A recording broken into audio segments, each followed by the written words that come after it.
যাদের মা হারিয়ে গিয়েছে, যাদের মা দুনিয়া থেকে বিদায় নিয়ে নিয়েছে, তাকে একবার গিয়ে জিজ্ঞাসা করুন যে মা কি জিনিস। আজকে আমি হায়দার আলী বিন মাইনুল হক। আসসালামু আলাইকুম ওয়া রাহমাতুল্লাহি ওয়া বারাকাতুহু। নাম্বার 2, ওয়াল আক্কু, পিতামাতার অবাধ্যকারী সন্তান আল্লাহর জান্নাতে যাবে না। যেই ব্যক্তি পিতামাতার সাথে নাফরমানি করবে ওই ব্যক্তি আল্লাহর জান্নাতে যাবে না। যেই ব্যক্তি পিতামাতার সাথে ঝগড়া করবে ওই ব্যক্তি আল্লাহর জান্নাতে যাবে না। যেই ব্যক্তি পিতামাতাকে বাড়ি থেকে ঘাড় ধাক্কা দিয়ে বের করে দিবে ওই ব্যক্তি আল্লাহর জান্নাতে যাবে না। ওই ব্যক্তির জন্য আল্লাহ জান্নাত হারাম করে দিয়েছে। জি, বিভিন্ন কাপুরুষকে দেখা যায় বিয়ে হয়ে যাওয়ার পর বৃদ্ধা মা এবং বাপকেই দেখে না। জি, বিশ্বনবী সাল্লাল্লাহু আলাইহি ওয়াসাল্লামকে একজন সাহাবী এসে বলছেন, ও দয়ার নবী গো, মা হাক্কুল ওয়ালিদাইনি আলা ওয়ালাদিহিমা, আমি সন্তান আমার মা বাপ আমার উপরে কি হক রাখে, আমি সন্তান আমার মা বাপ আমার উপরে কি হক রাখে। নবী মুহাম্মদুর রাসূলুল্লাহ সাল্লাল্লাহু আলাইহি ওয়াসাল্লাম বলেছেন, হুমা জান্নাতুকা ওয়া নারুকা, পিতামাতাই তোমার জান্নাত, পিতামাতাই তোমার জাহান্নাম, মা বাবাই তোমার জান্নাত, মা বাবাই তোমার জাহান্নাম। জি, মা বাবাকে জান্নাত এবং জাহান্নাম বলেছেন কেন?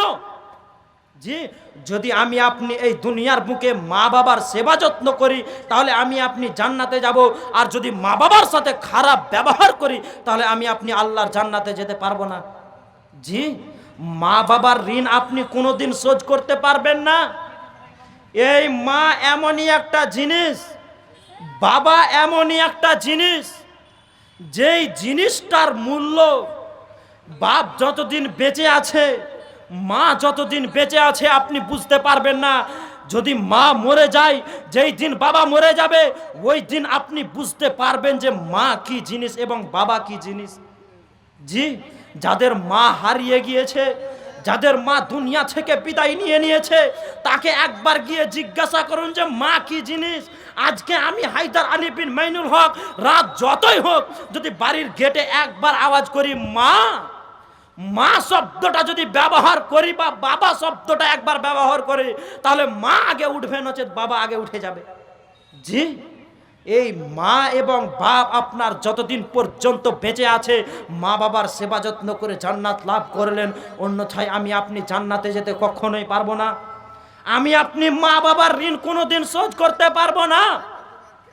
জি, যখন এই কথা বলেই দিলাম তখন মা বাবা সম্পর্কে, মা বাবার ঋণ সম্পর্কে একটু গুরুত্বপূর্ণ একটা ওয়াকিয়া শুনুন।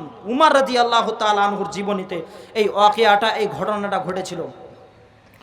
যখন উমর রাদিয়াল্লাহু তাআলা আনহু খলিফা নেতৃত্বে বসলেন, অর্থাৎ উমর রাদিয়াল্লাহু তাআলা আনহু যখন খলিফা হলেন, নেতা হলেন, ওই সময়ের ঘটনা। ইয়ামান দেশ থেকে একজন যুবক আসবেন মক্কা হজ করতে।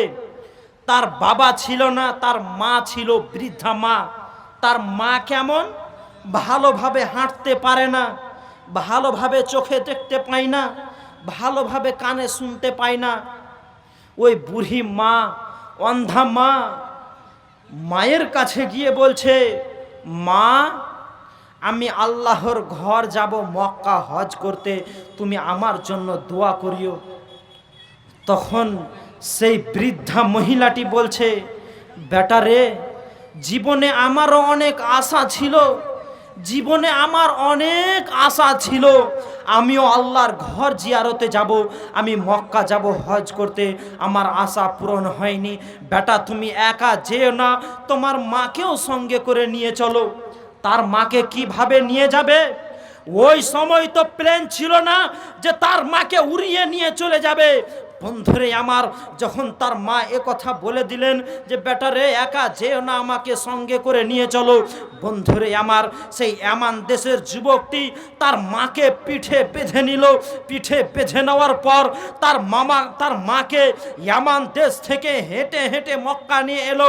মক্কা এসে সাফা, মারওয়া, মুজদালিফা, আরাফা অর্থাৎ হজের যাবতীয় কাজ সমাপনী দিয়ে আমিরুল মুমিনিন খলিফাতুল মুসলিমিন উমর রাদিয়াল্লাহু তাআলা আনহুর কাছে গিয়ে বলছে, ওগো আমিরুল মুমিনিন, আমি আমার মাকে ইয়ামান দেশ থেকে মক্কা নিয়ে এলাম। মক্কা এসে সাফা, মারওয়া, মুজদালিফা, আরাফা অর্থাৎ হজের যাবতীয় কাজ সমাপনী দিয়ে আপনার দরবারে এলাম, আপনি বলুন তো আমি কি আমার মায়ের ঋণ শোধ করতে পেরেছি? তখন আমিরুল মুমিনিন রাগান্বিত মানুষ রাগান্বিত হয়ে বলছে, কি বললে তুমি বলো, কি বললে তুমি বলো? তুমি যদি তোমার গায়ের চামড়া কেটে মায়ের জন্য জুতো বানিয়ে দাও, তুমি যদি তোমার গোস্ত কেটে মায়ের জন্য খাবার বানিয়ে দাও, তবুও তুমি তোমার মায়ের ঋণ শোধ করতে পারবে না। একই বলা হয় মা। বন্ধুরে আমার, পৃথিবীর বুকে যাদের মা বাপ বেঁচে আছে সেবা যত্ন করে জান্নাত লাভ করলেন, অন্যথায় আমি আপনি জান্নাত যেতে পারবো না।